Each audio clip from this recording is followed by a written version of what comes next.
Pozdravljeni, dragi gledalci! Danes bomo šli zopet v rimsko družbo in danes bomo govorili o družbi v Rimski republiki. V zgodnji republiki je bilo zelo malo zelo bogatih in zelo malo zelo revnih. Pozneje so se zaradi vojn socialne razlike povečale. Vojaški poveljniki so se iz vojn vrnili z bogastvom, kmetje pa so doma našli zadolžene in zanemarjene kmetije. Ker od njih niso mogli več živeti, so jih prodali veleposestnikom. Velika posestva ali latifundije so obdelovali sužnji. Ti niso služili vojske in so lahko ves čas obdelovali zemljo. Družinske kmetije niso mogle tekmovati z veleposestmi. Število brezposelnih in brezdomcev je raslo. Propadli kmetje so se z družinami selili v Rim in se pridružili brezdelnemu meščanstvu, kar tudi lahko poimenujemo rimski proletariat, ki je naseljevalo revne dele mesta. Plemstvo je še obvladovalo politične položaje v družbenem in gospodarskem življenju.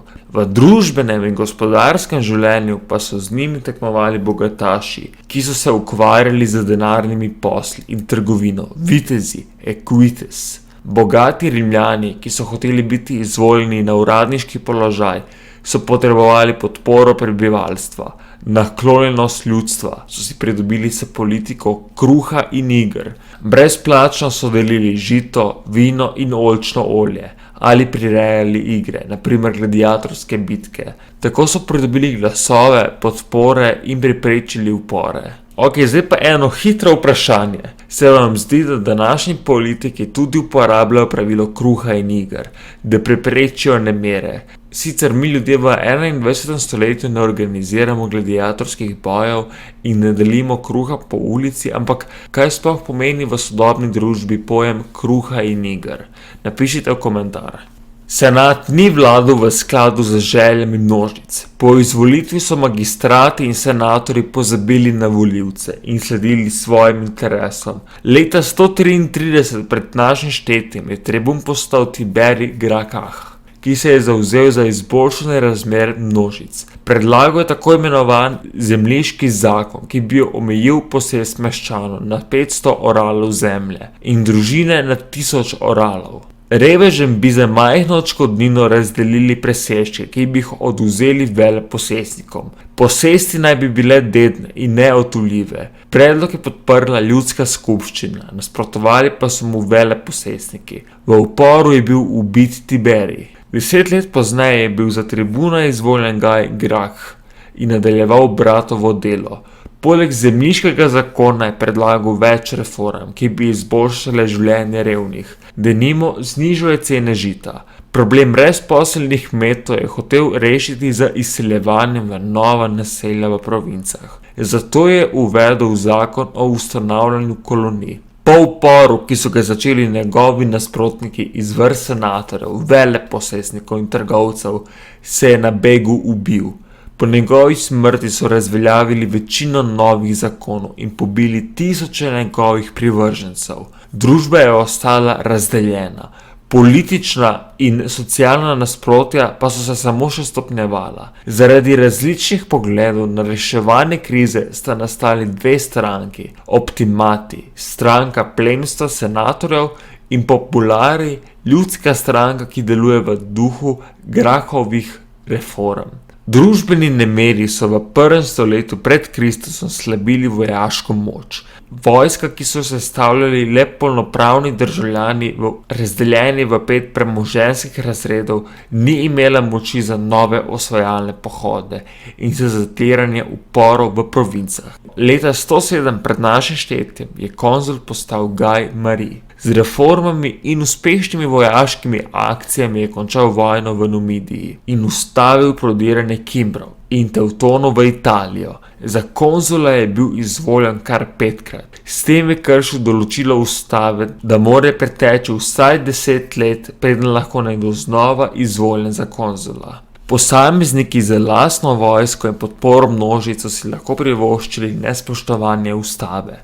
Vojaki, ki so bili za svojo službo plačani, nagrajeni s plenom in ob upokojitvi pa z manjšim zemljiščem kot nagrada za služenje, so bili močno privrženi Mariju.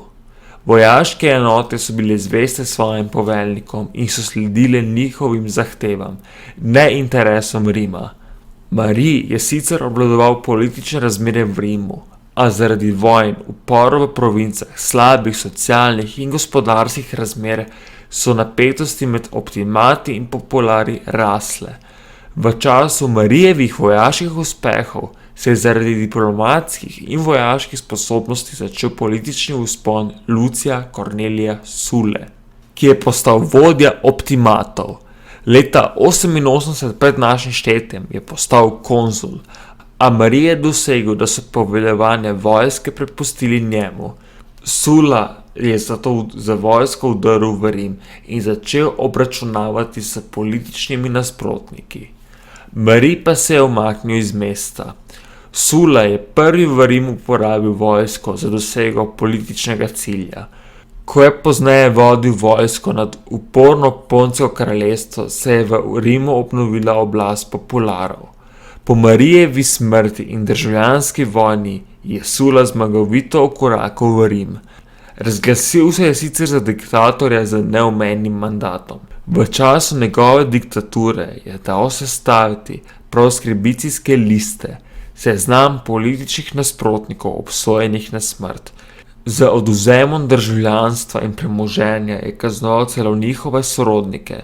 Da bi povečal moč senata in optimata, je uvedel aristokratsko ustavo, ki je odpravila vse, kar so vedli populari. Senat je dobil vrhovno oblast in se povečal na 600 članov. Konzuli so imeli administrativno vlogo, vojnega mandata pa ne. S tem je ločil politično oblast od vojaške.